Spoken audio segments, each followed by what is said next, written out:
On va revenir rapidement sur cette course. Gagner évidemment, c'est sur le but d'un pilote, donc ça fait toujours plaisir. C'est une saveur particulière sans doute de gagner dans son public. Oui, c'est sûr, ça m'est jamais arrivé encore parce que le Grand Prix de France au Mans pour moi était un peu maudit. Oui. Là cette année, j'ai un peu de malchance hier en qualification, on a eu pas mal de problèmes électroniques et donc j'ai pas pu améliorer mes chronos du vendredi, mais bon, ça m'a quand même fait partir en première ligne. Et la course s'est très bien passée, j'ai eu un bon feeling. C'était difficile à gérer parce qu'elle était très longue, elle était piégeuse et c'était pas simple, mais je suis d'autant plus content et fier de l'avoir gagné devant ma famille, le public, les fans, les futurs fans aussi peut-être. C'est cool. Et peut-être dans ces conditions-là, ça rajoute quelque chose en plus, quoi. Ah non, mais c'est sûr, ça rajoute quelque chose en plus. Maintenant, j'ai quand même réussi à rester très concentré et j'ai pu prouver que même dans des conditions difficiles, et devant le public, j'ai arrivé à rester concentré et finir en tête. Ok, et sinon, de manière plus générale, donc pour une première participation à ce championnat, il semblerait que l'essai soit transformé. Donc on peut penser te revoir l'année prochaine au sein d'un constructeur dans le même championnat ou pas? C'est une possibilité, mais c'est pas encore discuté, c'est pas encore signé, c'est pas qu'on attend de signer avec eux, c'est qu'on a plusieurs possibilités à voir laquelle sera la mieux pour la prochaine. Mais logiquement, ça devrait être le Supersport, toujours? Il y a des chances que ça reste Supersport. D'accord. Et sinon, qu'est-ce qui t'a motivé dans le choix de ce team pour t'accompagner dans ce nouveau challenge? Parce qu'ils ont une belle expérience et que voilà, c'était aussi une des seules grosses opportunités que j'ai eues juste avant le début de saison. Certes, ça n'a pas été facile parce qu'il a fallu qu'on trouve du budget. Maintenant, je suis d'autant plus content de l'avoir fait avec eux parce que ça s'est très bien passé. Et j'ai eu un super feeling avec eux cette année. Et venant du Moto2, est-ce que tu as conservé ton style de pilotage ou est-ce que tu as dû l'améliorer? J'ai dû m'adapter, ouais. Enfin, pas l'améliorer, pardon. Pas l'améliorer, mais l'adapter. Ouais. Non, j'ai dû m'adapter. C'est pas la même puissance, c'est pas la même rigidité, j'imagine, en termes de châssis et compagnie. Ouais, non, c'est différent, donc automatiquement il faut s'adapter et changer un petit peu son style. Maintenant j'ai quand même un style perso et que les gens peuvent voir à la télé. Maintenant je l'adapte un petit peu, j'essaie de m'améliorer aussi et je vais essayer de m'améliorer encore plus l'année prochaine pour être mieux. Ok. Et sinon, j'imagine que maintenant, quand on roule bien sur un circuit, on l'apprécie, hein? Ah non, c'est sûr, c'est sûr. Non, ça aide. Après, il y a des fois, j'ai aimé des circuits, mais j'ai eu de la malchance ou une chute, ou voilà. Maintenant, c'est pas pour ça que je les aime pas, non. Ouais.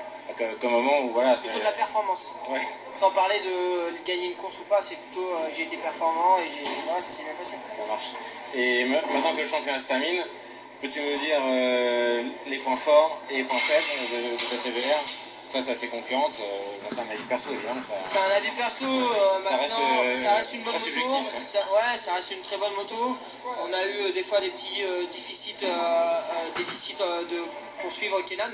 Ouais. Maintenant, on sait un peu pourquoi. On va essayer de travailler pour l'année prochaine. Si je reste avec eux ou si je vais ailleurs, on verra, chez la concurrence ou pas. De toute façon, ça reste ouvert. Voilà, on va dire les points positifs pour nous sont les points négatifs pour eux. Voilà, on a chacun. Je pense que sur un tour, c'est à peu près kiff-kiff, sauf que c'est pas au même endroit qu'on est pareil. Voilà. C'est normal, je pense que c'est ça qui est bien en Supersport aussi, c'est qu'il y a des motos différentes et ça reste très proche quand même en performance. Ouais. Avec beaucoup de constructeurs représentés finalement. Ouais, non, c'est bien, il n'y en a peut-être pas autant que ce qu'on voudrait. Maintenant, cette année, ça a plutôt été Kawa Honda. Et voilà. Maintenant, je suis content aussi de les avoir fait gagner pour le constructeur, le titre. Ouais. Et c'est bien. Et est-ce que tu travailles en symbiose avec Sam, ou enfin en duo, ou est-ce que c'est chacun de son côté, quoi? En fait, vous êtes coéquipiers, mais quand même en premier rival finalement. Ouais, non, c'est sûr, ça n'a pas été facile. Ça n'a pas été facile en milieu de saison parce qu'on était très proches et que ça a mis un petit peu de confrontation entre nous. Maintenant, ça m'a aidé aussi à être rapide. J'étais en meilleure position que lui par rapport à attaquer sans avoir trop de connaissance de la machine. En plus, c'était sa deuxième année, il voulait être champion du monde. Donc, c'était plutôt difficile pour lui d'accepter ça. Et des fois, il y a eu des petites tensions, mais globalement, ça s'est quand même bien passé par rapport à ce que ça aurait pu être. Ok. Et donc, en termes d'électronique embarquée en Supersport, est-ce qu'elle est en train de prendre, à l'image du Superbike, une place de plus en plus importante ou pas? Ouais, ça prend une image importante, c'est sûr. C'est quelque chose d'intéressant et c'est ce qui différencie aussi avec le Moto2. Maintenant voilà, je saurais pas quoi dire par rapport à cette question. Hein, ouais, c'est prévu. Ouais. Ça marche.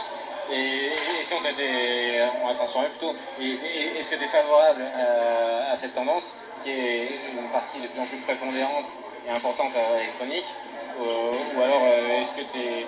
En fait, est-ce que tu te rapproches plus de la politique Moto 2 ou Super Sport? Non, je m'en fous. Franchement, ça, c'est peu importe. Tant ouais. que j'ai une moto de roue 6 vitesses. Voilà, ça peut le faire. Ouais. Et si on, alors que beaucoup de monde pense aujourd'hui que le Moto 2, bah, c'est pas obligatoirement le meilleur tremplin pardon, vers le MotoGP, est-ce que tu penses que le championnat Superbike, dans son ensemble, on va dire, que la structure Superbike offre un meilleur débouché vers la catégorie 1 des Grands Prix ou... Ça, je te le dirai le jour où je serai.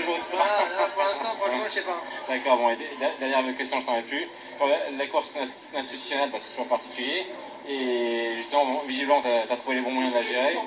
Et est-ce que tu as trouvé les moyens et éventuellement quels sont-ils de la démystifier un peu, entre guillemets parce qu'en termes de Grand Prix, par exemple, les Français Grand Prix de France, ils ont rarement eu de chance, quoi.